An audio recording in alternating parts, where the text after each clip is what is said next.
শুভ সকাল বন্ধুরা, আমি চলে এসেছি আমার অন্যতম একটা মিনি ব্লগ নিয়ে। আশা করছি তোমরা সবাই খুব ভালো আছো, আমিও খুব ভালো আছি।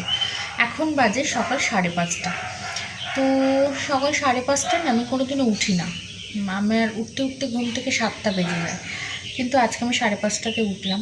তার কারণ কালকে সারা রাত ঘুমাইনি, মানে ঘুমটা আসেইনি। দেখো, মাথায় ভালো করে রাত্রেবেলায় তেল দিয়েছি, জল দিয়েছি, মানে ঘাড়ে চোখে মুখে জল দিচ্ছি বারবার, যাতে ঘুমটা আসে।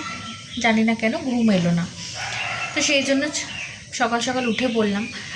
বেসিক্যালি আমি 7টার সময় উঠি ঘুম থেকে। আজকে যেহেতু ঘুমটা এলোই না, ভাবলাম যে পরে একটু ঘুমানোর চেষ্টা করব। তাই যেটুকু কাজ বাজ আছে সকাল সকাল সেরে নিই।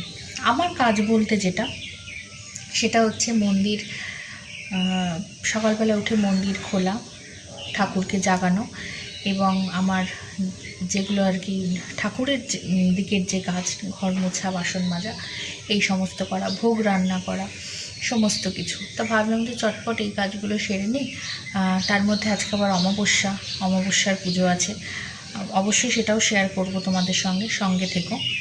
তো আর একটা জিনিস তোমাদের সঙ্গে একটু শেয়ার করতে এলাম, সেটা হচ্ছে আমার ছোট্ট ছাদ বাগান।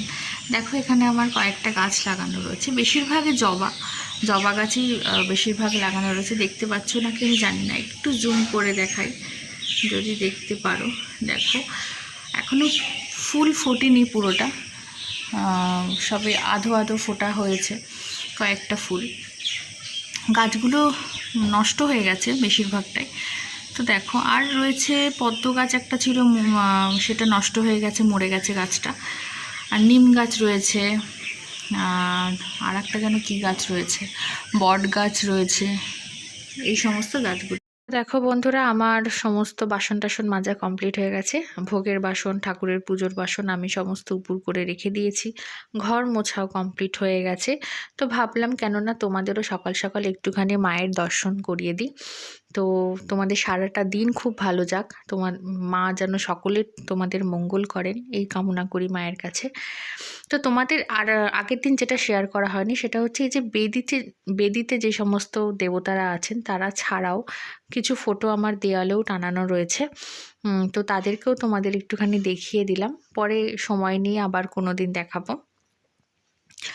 তো মহাদেব রয়েছেন, আমার দাদু রয়েছেন, জগদ্ধাত্রীর ছবি রয়েছেন। তো কথা বলতে বলতে তোমাদের সঙ্গে চলে এলাম সরাসরি ভোগ রান্নাতে। স্নান করে ভোগ রান্না করতে চলে এসেছি। আজকে ভোগে রয়েছে গোবিন্দভোগ চালের অন্ন আর আলুর তরকারি। এক এক দিন এক এক রকমের ভোগ দেওয়া হয় আমাদের। শুভ সন্ধ্যা বন্ধুরা, চলে এসেছি সরাসরি অমাবস্যার পুজোতে। সন্ধেবেলা মা দেখো তোড়জোড় শুরু করে দিয়েছে, একদিকে ময়দা মেখে রেখেছে আর একদিকে নৈবেদ্য সাজাচ্ছে। তখনও ফল বানানো হয়নি। দেখো, ঝুড়িতে আস্ত ফল রয়ে গেছে। এই দেখো, মা তখনও ফল বানায়নি। আর একদিকে আমি থালা বাসন সমস্ত ধুয়ে রেখে দিয়েছি, পুষ্পপত্র আমি সাজাবো বলে। তো দেখো, অলরেডি বাবা পুজোয় বসে পড়েছে, সমস্ত গোছানো গাছানো কমপ্লিট হয়ে গেছে।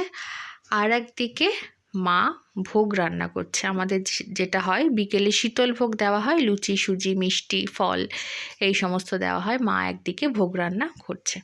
সব শেষে চলে এলাম প্রসাদ নিয়ে। প্রসাদটা পাবো এখন। চলো, আজকের মতো টাটা, সবাই ভালো।